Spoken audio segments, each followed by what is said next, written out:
प्रतियोगी विद्यार्थियों, एक बार फिर से आपका स्वागत है आपके अपने YouTube चैनल प्रारंभ क्लासेज में। कैसे हैं आप लोग? उम्मीद करता हूं कि सभी अच्छे होंगे और तैयारी भी अच्छी चल रही होगी। और अच्छी ना भी चल रही हो तो अब वो समय है कि आपको अपनी तैयारी को अच्छे से अच्छा करना होगा। ध्यान रखिए कि आज की जो वीडियो क्लास मैं आपके लिए लेके आया हूँ, यह प्राचीन भारत यानी इतिहास के संदर्भ की एक क्लास है जहाँ से बार बार क्वेश्चन बनते हैं। जैसे हम पढ़ेंगे 16 महाजनपदों के बारे में, मगध का उत्कर्ष देखेंगे जिन्हें हम कहते हैं द्वितीय नगरी क्रांति। लेकिन इस चैप्टर के शुरू करने से पहले मैं ये बता दूं कि आपको जाना होगा प्लेलिस्ट में पेट 2023 की एक प्लेलिस्ट है जिसमें मैंने प्राचीन भारत से संबंधित 4 चैप्टर पढ़ा रखे हैं। एक तो आपको उसमें देख लेना है सिंधु घाटी सभ्यता, दूसरे आपको देख लेना है वैदिक काल। वैदिक काल को भी मैंने 2 भागों में बांटा है, ऋग वैदिक काल और उत्तर वैदिक काल। फिर आपको देखना है जैन धर्म, फिर उसके बाद देखना है बौद्ध धर्म। इतना जब आप देख लेंगे तब इस वीडियो पे आपको आना है, ठीक है? या देख सकते हैं अगर पहले से पढ़ा है तो। अभी ध्यान रखिए कि अब कोशिश ये रहेगी कि कंटिन्यू हम लोग एग्जाम तक ऐसे ही लगे रहें। तो वीडियो आपको मिलती रहेगी समय समय पर करंट की भी वीडियो मैं देता रहूँगा और सब्जेक्ट की भी। अभी थोड़ा सा पढ़ते हैं प्राचीन भारत और अगले हफ्ते मैं भूगोल की वीडियो आपको दूंगा और उसके अगले हफ्ते संविधान की जो क्लास है उसको आगे बढ़ाएंगे। लेकिन आप साथ साथ तैयार करते हुए भी चलिए। तो आज का जो अपना टॉपिक है वो है द्वितीय नगरी क्रांति एवं मगध का उत्कर्ष 600 से 325 ईसा पूर्व और 16 महाजनपद, इसके बारे में हमें पढ़ना है। ठीक है, तो चलिए देर नहीं करते हैं और आज की वीडियो की शुरुआत करते हैं। तो पहले तो हमें ये ध्यान रख लेना है कि ये महाजनपदों पे जाने से पहले कि द्वितीय नगरी क्रांति कहते किसे हैं। ठीक है, तो नगरी क्रांति के संदर्भ में अगर हम विश्व के परिप्रेक्ष्य में देखें तो नगरी क्रांति शब्द का प्रयोग सबसे पहले गार्डन चाइल्ड ने अपनी पुस्तक द अर्बन रेवोल्यूशन में इन्होंने नगरी क्रांति शब्द का प्रयोग किया था। ठीक है, अब उसके बाद अगर हम देखें तो नगरी क्रांति के संदर्भ में गार्डन चाइल्ड ने ये चीज़ें बताई कि अगर कोई नगर है तो उसकी 10 विशेषताएं होनी चाहिए या 10 प्रमुख लक्षण उन्होंने अपनी इस पुस्तक में बताए हैं। जैसे कि एक शासक वर्ग होना चाहिए, यानी शासक वर्ग का उदय हम कह सकते हैं। धर्म का प्रचलन होना चाहिए, धार्मिक इमारतों का अस्तित्व होना चाहिए। तीसरे अगर हम देखें तो उनका जो सबसे प्रमुख मुद्दा था वो मुद्रा का प्रचलन। ठीक है, जो भारत की प्राचीन प्रणाली है उसमें विनिमय माध्यम था। ठीक है, व्यापार का विनिमय माध्यम का मतलब कि एक चीज़ हम लेते थे और एक चीज़ हम दे के उसके बदले दूसरी चीज़ ले लेते थे। लेकिन मुद्रा का प्रचलन ऐसा माना गया कि ये शहरों की विशेषता है कि वहाँ पे अदला बदली ना होकर के हर चीज़ का एक मूल्य है और एक मानक मुद्रा होगी, उसी से वो वस्तु खरीदी जा सकती है जैसा कि हम आज खरीदते हैं।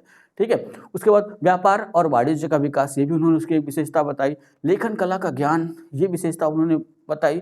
सुव्यवस्थित कर व्यवस्था, ठीक, अधिशेष उत्पादन शासक वर्ग के हाथ में पहुंचता रहे, ऐसी व्यवस्था अगर जहां हमको देखने को मिलेगी तो उसे हम कहेंगे नगर। साथ ही साथ एक ऐसी जनसंख्या नगरों में बताई जो कृषि कार्य में संलग्न न हो, यानी वो कृषि कार्य न करती हो, अन्य किसानों के उगाए हुए अनाज पर ही वो आश्रित हो, जैसे आज के शहर।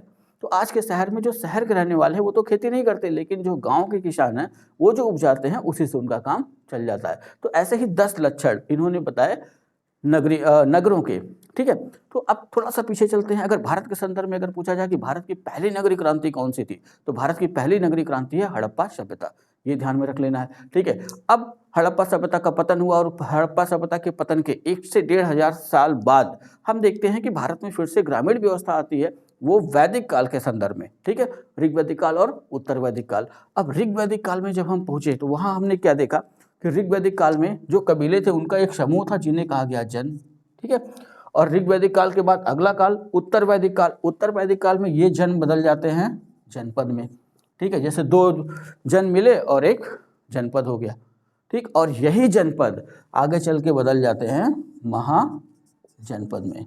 ठीक, तो ये व्यवस्था ऋग वैदिक काल की, ये व्यवस्था उत्तर वैदिक काल की और ये व्यवस्था महाजनपद, इसे हम कहेंगे द्वितीय नगरीय क्रांति की विशेषता या भारत की द्वितीय नगरीय क्रांति। और अभी भी जिस समय में हम हैं ये भारत की द्वितीय नगरीय क्रांति ही चल रही है। ठीक, पहली नगरीय क्रांति हड़प्पा सभ्यता वो समाप्त हो चुकी है। द्वितीय नगरीय क्रांति जिसकी शुरुआत 16 महाजनपदों से हुई है वो अभी तक उसका विस्तार जारी है। ठीक है, अभी ध्यान रखिए कि ईसा पूर्व छठी शताब्दी ईसा पूर्व छठी शताब्दी में गंगा यमुना दोआब एवं बिहार के आसपास के क्षेत्रों में जो 10 विशेषताएं मैंने आपको बताई हैं, ऐसी विशेषताएं हमको देखने को मिलती हैं। इसलिए इस काल को कहा गया द्वितीय नगरीय क्रांति। ठीक है, अब ये ध्यान रखिए कि महात्मा बुद्ध से या बौद्ध धर्म से हम इसको जोड़ते हैं तो महात्मा बुद्ध के उद्भव से पहले या महात्मा बुद्ध से पहले भारत में 16 महाजनपदों का अस्तित्व हमको दिखाई देने लगता है। जो प्रारंभिक बौद्ध ग्रंथ है वो 6 प्रसिद्ध नगरों की चर्चा करते हैं। शब्द पे ध्यान रखिएगा कि यहाँ महानगर नहीं, 6 प्रसिद्ध नगरों की चर्चा। ठीक है, तो ये प्रारंभिक बौद्ध साहित्य जो है या बौद्ध ग्रंथ हैं वो 6 महानगरों की चर्चा करते हैं या प्रसिद्ध नगरों की चर्चा करते हैं, और वो नगर है चंपा, राजगृह, श्रावस्ती, साकेत, कौशाम्बी, वाराणसी। तो ये 6 नगर हैं, महाजनपद भी हैं, उनकी राजधानियां हैं, लेकिन हमें ध्यान रखना है कि यहाँ पे नगर के रूप में इनकी चर्चा हमको मिलती है। और जो सब ठीक, अब यहाँ ध्यान रखिए बौद्ध ग्रंथ और जैन ग्रंथ, तो यहाँ से बार बार क्वेश्चन बना है, यहाँ भी ध्यान रखना है, पूछता है इनमें से किस बौद्ध ग्रंथ में 16 महाजनपदों का उल्लेख मिलता है, किस जैन ग्रंथ में 16 महाजनपदों का उल्लेख मिलता है, या कभी कभी इन ग्रंथों का नाम दे देगा और पूछेगा इनका संबंध किस धर्म से। ठीक है, तो बौद्ध ग्रंथों में अगर हम देखें तो 2 बौद्ध ग्रंथ हैं, अंगुत्तर निकाय और महावस्तु। इन 2 बौद्ध ग्रंथों से हमें 16 महाजनपदों की जानकारी मिलती है, लेकिन एक थोड़ी सी समस्या है कि महावस्तु में जो 16 महाजनपद हैं उनमें से गांधार और कंबोज ये महावस्तु में नहीं दिए हुए हैं, और महावस्तु में गांधार और कंबोज की जगह पर शिवी यानी पंजाब का क्षेत्र और दर्शना यानी मध्य भारत इसका उल्लेख मिलता है। ठीक है, लेकिन जो आज जो 16 महाजनपद चर्चित है वो बौद्ध ग्रंथ अंगुत्तर निकाय और जैन ग्रंथ भगवती सूत्र। ये पूरी तरह दिमाग में सेट कर लेना है कि 16 महाजनपदों की जानकारी हमको बौद्ध ग्रंथ अंगुत्तर निकाय और जैन ग्रंथ भगवती सूत्र से मिलती है, या इनमें ये 16 महाजनपद का उल्लेख किया गया है। एक और है बौद्ध ग्रंथ महावस्तु, उसमें भी हमें 16 महाजनपदों की जानकारी मिलती है, लेकिन 14 तो वही हैं जो अंगुत्तर निकाय और भगवती सूत्र में दिए गए हैं, लेकिन 2 ऐसे हैं, 2 कौन कौन से, एक गांधार और एक कंबोज, जिनका नाम महावस्तु में नहीं है, उसकी जगह पर शिवी पंजाब और दर्शना यानी मध्य भारत का उल्लेख हमको देखने को मिलता है। ठीक है, अब जैसा कि मैंने शुरुआत में ही बताया कि ये ऋग्वैदिक काल के जो जन थे वो आगे उत्तर वैदिक काल में जनपद में बदले, और आगे चल के यही जनपद बदल गए महाजनपद में। ठीक है, अब 16 महाजनपद का उल्लेख मिलता है। अब इन 16 महाजनपदों में अगर हम देखें, इनका वर्गीकरण करें तो 14 महाजनपद जो हैं वो राजतंत्रात्मक थे, यानी यहाँ राजाओं का शासन था, और 2 गणतंत्रात्मक थे। गणतंत्रात्मक का मतलब कि यहाँ जो राजा चुना जाता था ना, आज की तरह मत समझिएगा कि आज की तरह जैसे भारत एक गणतंत्र है कि भारत का जो भी प्रमुख होगा वो वंशानुगत नहीं होगा, लेकिन ऐसी व्यवस्था ही यहाँ नहीं थी। हम देखते हैं कि भले ही गणतंत्रात्मक था, राजा का चुनाव सब मिल के मंत्री किया करते थे, लेकिन फिर भी राजा का पुत्र ही अब सामान्यतः राजा बनता था। ठीक है, लेकिन दूसरे शब्दों में कहें तो उस हिसाब से राजतंत्र और गणतंत्र की ये व्यवस्था हमको चुनाव वाली जो व्यवस्था है वो देखने को मिली, इसलिए हमने इसे कहा गणतंत्र। तो ये दिमाग में सेट करके रखिएगा कि 16 महाजनपदों में 14 राजतंत्र थे, और इन्हीं 14 के बाद जो 2 बचते हैं वो क्या थे, वो गणतंत्र। ठीक, अब अगला प्रश्न ये बनता है कि उत्तर प्रदेश में कितने स्थित है। कई बार ये प्रश्न पूछा जा चुका है। तो 8 महाजनपद, जिनकी 8 महाजनपद जो उत्तर प्रदेश में स्थित थे। ठीक है, 2021 ROR में भी यही प्रश्न पूछा था कि कितने महाजनपद उत्तर प्रदेश में स्थित थे। ठीक है, तो 8 महाजनपद ऐसे थे जो उत्तर प्रदेश में स्थित थे। तो यहाँ से एक क्वेश्चन और बन सकता है कि 16 महाजनपदों में सबसे अधिक महाजनपद वर्तमान किस प्रदेश में स्थित थे, तब भी अपना आंसर क्या होगा, उत्तर प्रदेश। ठीक है, तो ये ऐसा ही क्वेश्चन बनाया जाता है, हमको समझना होगा और ध्यान देना होगा। अगर हम समझ रहे हैं, ध्यान दे रहे हैं तो बात बन जाएगी। अब दूसरा फैक्ट ये ध्यान रखिएगा कि 16 महाजनपद तो हैं, तो 16 महाजनपद में से 15 महाजनपद, ठीक है, तो ये 15 महाजनपद नर्मदा नदी के उत्तर, मैंने एक बार समझा रखा था आपको कि मैप के सामने खड़े हो जाना है, और जो अपने सर का हिस्सा है उत्तर और जो पैर का हिस्सा है वो दक्षिण। ठीक है, तो इससे हम अंदाजा लगा सकते हैं नर्मदा के उत्तर यानी नर्मदा नदी का प्रवाह मध्य प्रदेश से निकलेगी और जाएगी गुजरात, ठीक है, यानी अरब सागर में गिरेगी। भूगोल में हमने देखा ही था, अरब सागर में गिरेगी। अब नर्मदा के उत्तर यानी ऊपर की तरफ। तो 15 महाजनपद जो थे वो नर्मदा के उत्तर में, और एक महाजनपद जो था वो नर्मदा के दक्षिण में स्थित था। तो नर्मदा के दक्षिण में जो स्थित था उसका नाम है अश्मक महाजनपद, गोदावरी के तट पर, वर्तमान आंध्र प्रदेश के क्षेत्र। ठीक है, वर्तमान आंध्र प्रदेश का जो क्षेत्र है उसी के आसपास ये जनपद हुआ करता था। अब जो प्राचीन भारत का इतिहास है उसके लिखने के लिए मृदभांडों का भी प्रयोग किया गया है। तो कभी कभी पूछ लेता है कि महाजनपद काल या द्वितीय नगरीय क्रांति या महाजनपदों से संबंधित जो मृदभांड थे वो कौन से थे। तो यहाँ ध्यान रखिएगा कि महाजनपद काल के लोग जो है वो मुख्यतः उत्तरी काले मृदभांडों का प्रयोग करते थे। ठीक है, और यहाँ सबसे अधिक ध्यान रखना है कि महाजनपद काल की सबसे प्रमुख विशेषता क्या थी। तो जाहिर सी बात है, अभी जो नगरीय क्रांति में हमने शुरुआत में देखा कि मुद्रा का प्रचलन, तो भारत में अगर हम देखें तो मुद्रा का प्रचलन इन्हीं महाजनपद काल में ही मिलता है, 5वीं-6ठी शताब्दी ईसा पूर्व। ये समय ध्यान रखिएगा, 5वीं-6ठी शताब्दी ईसा पूर्व के आसपास। ठीक है, ये इसका सिक्कों का प्रचलन हमको मिलता है। तो वो जो प्रमुख सिक्के जो महाजनपद काल में हमको मिले उनको नाम दिया गया आहत या पंचमार्क सिक्के। हिंदी में कहें तो आहत और अंग्रेजी में कहें तो पंचमार्क सिक्के। ठीक है, ये किसके निर्मित थे? मुख्यतः ये चांदी के बने होते थे। अगर एक ऑप्शन आए और पूछे कि पंचमार्क सिक्के किस धातु से निर्मित थे, तो हमारा आंसर होगा चांदी। लेकिन कुछ अब सिक्के कुछ तांबे के भी पाए गए हैं, तो दोनों पे ध्यान में रखिएगा। जैसे एक ऑप्शन बना दिया कि पंचमार्क सिक्के निर्मित थे सोना, चांदी, तांबा, कांसा, तब हम किस पे जाएंगे? चांदी पे। ठीक है, तो पहला आंसर हमारा चांदी होगा। हाँ, अगर ऐसे मिलाने को देते 4 ऑप्शन नीचे लिखे, केवल एक, 1, 2, 1, 2, 3 सभी चारों, तब वहाँ पे हम चले जाएंगे किस पे? चांदी और तांबे पे। ठीक, तो इनको आहत या पंचमार्क सिक्के क्यों कहा गया? क्योंकि एक चांदी का छोटा सा टुकड़ा लेते थे और जो भी व्यापारी होता था उसकी एक मुहर हुआ करती थी, वो उस टुकड़े को कस के दबा दिया करता था और एक छाप बन जाती थी। ठीक है, तो दबाने की वजह से अगर किसी को मुक्का मारा है तो पंच कहते हैं, तो उसी आधार पर इसको नाम दिया गया पंचमार्क सिक्के या आहत सिक्के। ठीक है, अब इतना तो हो गया महाजनपदों की विशेषताओं के बारे में। अब आते हैं उन 16 महाजनपदों पर।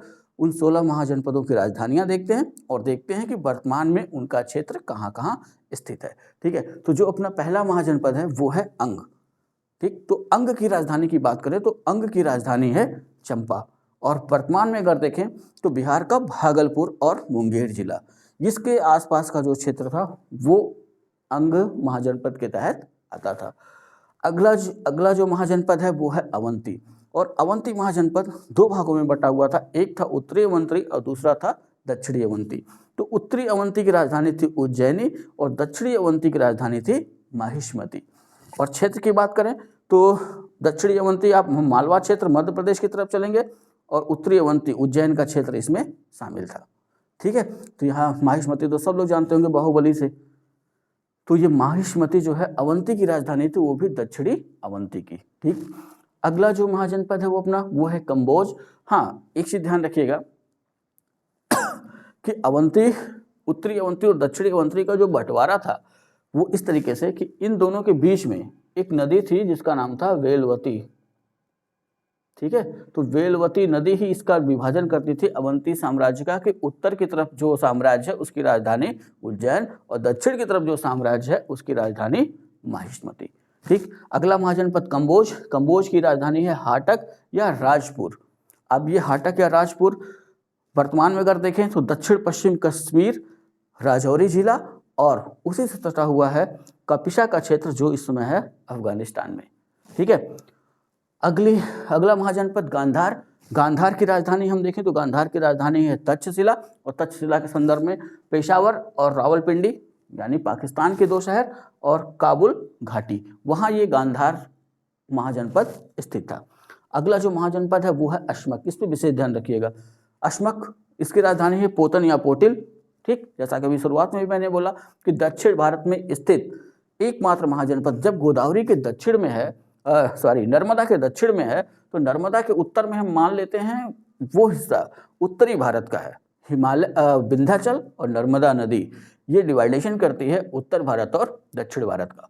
ठीक है, तो अगर पर्वतों से अगर हम देखें तो विंध्याचल श्रेणी बांटती है उत्तर भारत को दक्षिण भारत से। अगर नदियों के हिसाब से देखें तो मध्य प्रदेश से लेके और इधर का जो हिस्सा है महाराष्ट्र तक का, उसका जो बंटवारा उत्तर और दक्षिण में होता है वो होता है नर्मदा नदी के संदर्भ में। ठीक, तो उस हिसाब से अश्मक कहाँ हुआ? दक्षिण भारत में। तो यहाँ ध्यान रख लेना है कि बाकी सारे 15 महाजनपद तो नर्मदा नदी के उत्तर में थे। ठीक, एकमात्र नर्मदा नदी के दक्षिण में था, यानी दक्षिण भारत में। तो ये सीधा क्वेश्चन आता है कि दक्षिण भारत में स्थित एकमात्र महाजनपद। तो अपना आंसर हो जाएगा अश्मक। अश्मक की राजधानी पोतन या पोटिल। ठीक है, गोदावरी के तट पर स्थित और वर्तमान आंध्र प्रदेश राज्य का क्षेत्र। ठीक है, छठवां महाजनपद अपना जो है वो है मगध। इसके बारे में अगली क्लास में हम थोड़ा विस्तृत पढ़ेंगे, लेकिन यहाँ छोटा सा देख लेते हैं। मगध, इसकी राजधानी राजगीर या राजगृह। ठीक है, इसकी राजधानी गिरिब्रज भी मिलती है। पहले प्रारंभिक राजधानी गिरिब्रज, फिर राजगीर, फिर राजगृह, आगे चल के पाटलिपुत्र। ठीक है, अगर जिलों की बात करें तो पटना, गया, नालंदा, बिहार के वो जिले हैं जहां ये महाजनपद स्थित था। ठीक है, 3 जिले, पटना, गया, नालंदा, राज्य बिहार। ठीक, अगला महाजनपद है अपना मत्स्य। मत्स्य की राजधानी विराटनगर, और ये कहाँ स्थित है तो ये ध्यान रखना है, जयपुर, अलवर, भरतपुर, राज्य राजस्थान। ठीक, तो ये 7 जो हमने देखा ये वो महाजनपद हैं जो उत्तर प्रदेश में नहीं थे, उसके आसपास के हैं। ठीक, अब 7 के बाद यहाँ से ध्यान रखिएगा 15 तक, यानी 1 2 3 4 5 6 7 8, ये 8 वो महाजनपद है जिनको मैंने एक साथ कर दिया है। और ये कहाँ के हैं, ये अपने या इनका क्षेत्र वर्तमान में अपने उत्तर प्रदेश में पड़ता है। उसमें जो सबसे पहला हम देख रहे हैं यानी 8वां महाजनपद वत्स। वत्स की राजधानी कौशाम्बी, और कौशाम्बी आज भी एक जिले का नाम है। पहले प्रयागराज जिले के अंतर्गत आता था, लेकिन आगे चल के वो स्वयं का जिला बना। तो वत्स की राजधानी कौशाम्बी, प्रयागराज, कौशाम्बी, मिर्जापुर, ये इन जिलों का कुछ क्षेत्र इसमें शामिल है, और उत्तर प्रदेश। ठीक है, अगला महाजनपद सूरसेन, और सूरसेन की राजधानी है मथुरा, ब्रजमंडल क्षेत्र, उत्तर प्रदेश। चेदी महाजनपद, जिसकी राजधानी शौत्यवती या शक्तिमती, और क्षेत्र इसका वर्तमान देखें तो बुंदेलखंड क्षेत्र, उत्तर प्रदेश। अगला महाजनपद कुरु। कुरु की 3 राजधानियां ध्यान में रखिएगा। इसकी राजधानी हस्तिनापुर भी कही जाती है, इंद्रप्रस्थ भी कही जाती है, आशंदीवत, यानी एक ही जगह के 3 नाम। ठीक है, समय समय पर यह नामकरण हुआ। तो हस्तिनापुर, इंद्रप्रस्थ या आशंदीवत किसकी राजधानी है, कुरु महाजनपद की।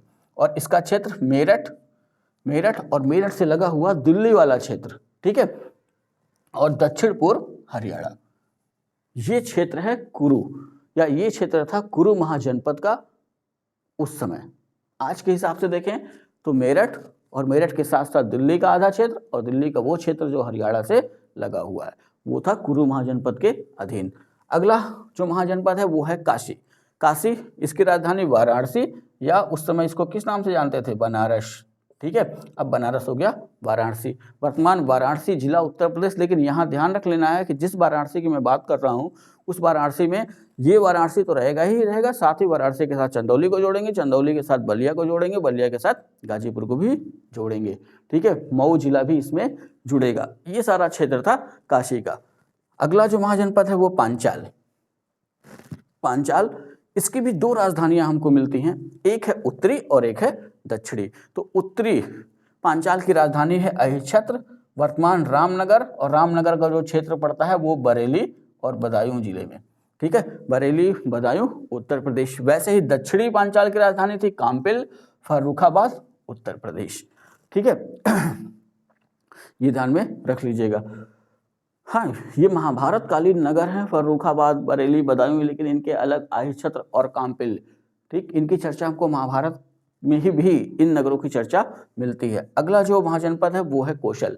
उत्तरी, कौशल का मतलब जहाँ ये वीडियो बन रही है, ठीक, यानी अयोध्या का जो क्षेत्र देख रहे हैं, ये जो क्षेत्र है पूरा, ये कौशल महाजनपद के तहत ही आता था। और कौशल महाजनपद की भी 2 राजधानियां हमको मिलती हैं, एक उत्तरी राजधानी श्रावस्ती, अगर हम देखें तो बहराइच, श्रावस्ती और उसके आसपास का क्षेत्र। ठीक है, जो दक्षिणी कौशल है उसका पुराना नाम है कुशावती या साकेत, इस नाम से हम उसको जानते थे। लेकिन अगर आज हम देखें तो अयोध्या मंडल का अधिकतर क्षेत्र इसके तहत आता है। ठीक है, यानी इन 2 के बीच विभाजन की जो रेखा है वो रेखा बनी किस नदी से, सरयू नदी से। ठीक है, सरयू नदी के उत्तर में सरयू नदी के उत्तर वाले भाग की राजधानी श्रावस्ती, और सरयू नदी के दक्षिण वाले भाग की राजधानी कुशावती या साकेत, या आज के संदर्भ में देखें तो साकेत का संदर्भ हम लगाते हैं अयोध्या से। ठीक है, बीच में कौन सी नदी, सरयू। अब ये 14 तो महाजनपद हो गए। अभी शुरुआत में हमने क्या देखा था कि ये 14 महाजनपद राजतंत्रात्मक थे, तो राजतंत्रात्मक वाले मैं यहीं रोक रहा हूँ, ठीक है। अब 2 महाजनपद बचते हैं अपने पास, 15 और 16। तो 15वां महाजनपद जो आप देख रहे हैं वो भी उत्तर प्रदेश में ही था, लेकिन इसको इसलिए लास्ट में रखा गया क्योंकि ये कैसा था, गणतंत्र, ठीक है। तो वो था मल्ल महाजनपद। अब वर्तमान में उसकी राजधानी देखें तो कुशीनगर एवं पावापुरी। तो पावापुरी के संदर्भ में मैं क्लियर कर देना चाहता हूं कि 2 पावापुरी का उल्लेख मिलता है। एक तो कुशीनगर जिले के पास ही पडरौना, उसको भी हम पावापुरी कहते हैं, और एक बिहार में है वो भी पावापुरी। तो दोनों का ये संदर्भ थोड़ा सा इतिहास में मामला उलझा हुआ है, लेकिन हम यहाँ जिसकी बात कर रहे हैं वो पावापुरी, पडरौना वाले पावापुरी की, ठीक है। दूसरे अगर जिलों की बात करें तो देवरिया, सिद्धार्थनगर, महाराजगंज, गोरखपुर, बस्ती, कुशीनगर, इन क्षेत्रों में इस महाजनपद का विस्तार था मल्ल का। और एक और गणतंत्र था, वो था वज्जी, ठीक है। तो 15 और 16 पे इसलिए मैंने इनको आखिरी में लिखा है कि आपको समझने में आसानी हो। तो वज्जी गणतंत्र था जिसकी राजधानी वैशाली, वर्तमान में देखें तो मुजफ्फरपुर जिला और वैशाली जिला बिहार, ठीक है। अब ये 16 महाजनपद हैं, इनकी राजधानियां, और मैंने वर्तमान क्षेत्र भी बता दिया। हाँ, इसके आगे भी हमें पढ़ना चाहिए कि हर महाजनपद की क्या क्या प्रमुख चीज़ें हैं। अगर समय कभी रहा तो मैं बताऊंगा जरूर, एक एक महाजनपद को देखेंगे कि वहाँ क्या क्या प्रसिद्ध था, वहाँ का कौन पहला राजा था, किससे लड़ाई हुई, क्या उनकी प्राचीनता कहाँ तक है, ये सारी चीज़ें, लेकिन थोड़ा समय मिलने के बाद। अभी हमें क्या करना है, अभी हमें ये करना है कि इन 16 महाजनपदों की राजधानियाँ हमें ध्यान में रखनी है, ठीक है। एक तो ये ध्यान रखना है कि एक वो फ्लैट क्वेश्चन बनाते हैं कि बुद्ध के समय या बुद्ध के उदय से पहले, ठीक है। उदय से पहले का मतलब कि उनके बुद्ध बनने से पहले, ठीक है। या ये कह सकते हैं जैसे इतिहास की किताबों में लिखा है कि महात्मा बुद्ध के आविर्भाव से पहले। तो आविर्भाव का मतलब ये तात्पर्य ये समझ में नहीं आ रहा है कि उनके जन्म से कही जा रही है या उनको ज्ञान प्राप्ति हुई तब से। तो हम ये मान लेते हैं कि उनके जन्म के पहले ये 16 महाजनपद मौजूद थे, ठीक है। तभी तो उनके पिता को हम राजा बनाएंगे, कहाँ का, मल्ल महाजनपद का, ठीक है। जैसा हमने बौद्ध धर्म में पढ़ा था, ठीक। क्या पढ़ा था कि गौतम बुद्ध के पिता सिद्धार्थ मल्ल महाजनपद के ही राजा थे, कुशीनगर क्षेत्र के, ठीक है। ठीक। अब ये ध्यान रखिए कि यहाँ जो हमको पढ़ना है पूरा, थोड़ा सा यहाँ पे गड़बड़ हो रहा है कि यहाँ मल्ल महाजनपद के संदर्भ में ध्यान रखना है कि गौतम बुद्ध के पिता का नाम मैंने सिद्धार्थ बताया, ठीक है।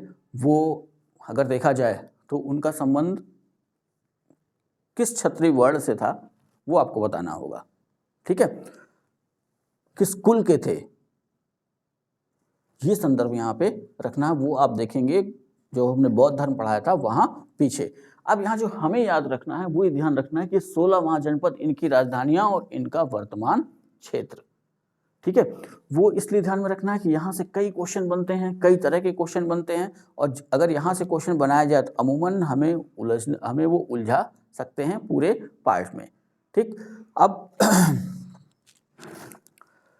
एक एक महाजनपद और जो महाजनपद 2 भागों में बटे हुए वहाँ से वो अलग तरीके के क्वेश्चन बनाते हैं। जैसे आपको मान लेते हैं उज्जैनी याद है तो वो सीधे पूछ लेंगे कि माहिष्मती किसकी राजधानी थी, ठीक है, उज्जैनी किसकी राजधानी थी। वैसे ही अगर हम इधर आएँ तो पांचाल में अगर हम देखें तो वो पूछ लेते हैं काम्पिल्य किस महाजनपद की राजधानी थी, या अहिछत्र किस महाजनपद की राजधानी थी। वैसे कौशल में श्रावस्ती किस महाजनपद की राजधानी थी, या शाकित न देख करके वो पूछ सकते हैं कि कुशावती किस महाजनपद की राजधानी थी, ठीक है। तो ये सारी चीज़ें, और आजकल जैसे आपको अगर आरओ देना है और पीसीएस की परीक्षा देनी है तो वहाँ एक चीज़ ध्यान रखिएगा कि आजकल महाजनपद तो पूछ ही रहा है, साथ साथ उसके क्षेत्र पूछ लेता है कि वर्तमान क्षेत्र। जैसे उत्तर प्रदेश का कोई उठा लीजिए, जैसे पूछ लिया कि मथुरा, तो पूछ लेगा कि मथुरा या शूरसेन महाजनपद वर्तमान किस क्षेत्र में विस्तृत था। मथुरा दे देगा तो आप तुरंत समझ जाएंगे, लेकिन अगर उसने शूरसेन दिया तो वहाँ तुम्हें ध्यान लगाना ही पड़ेगा, ठीक है। तो वो हमें ध्यान रखना होगा कि जो ब्रजमंडल का क्षेत्र है यानी मथुरा आगरा, मथुरा आगरा ये जो क्षेत्र है इसको हम ब्रजमंडल के तहत रखेंगे। कुछ क्षेत्र राजस्थान का रखेंगे, ठीक। अब शूरसेन के संदर्भ में आपको ध्यान ही होगा, मथुरा है तो यहाँ के राजा है, यहीं के राजा कृष्ण थे, ठीक। तो ये ध्यान में रखिएगा। जैसा कि मैं समझा रहा हूँ कि आजकल का ये ट्रेंड है, ट्रेंड का मतलब कि महाजनपद और राजधानी बहुत पूछ चुका है, अब वो पूछता है कि वर्तमान किस जगह पे। वर्तमान राज्य पूछ लेगा या वर्तमान जिले पूछ लेगा। ठीक है, तो अभी एक क्वेश्चन में जैसे मैं भी अभी थोड़ा सा ध्यान में नहीं आ रहा था, गौतम बुद्ध वाले पे हम लोगों ने जो डिस्कशन किया था वो आप देखेंगे। ठीक है, हाँ एक बार देख लीजिएगा, फिर अगली वीडियो में मैं उसको थोड़ा और क्लियर करूँगा।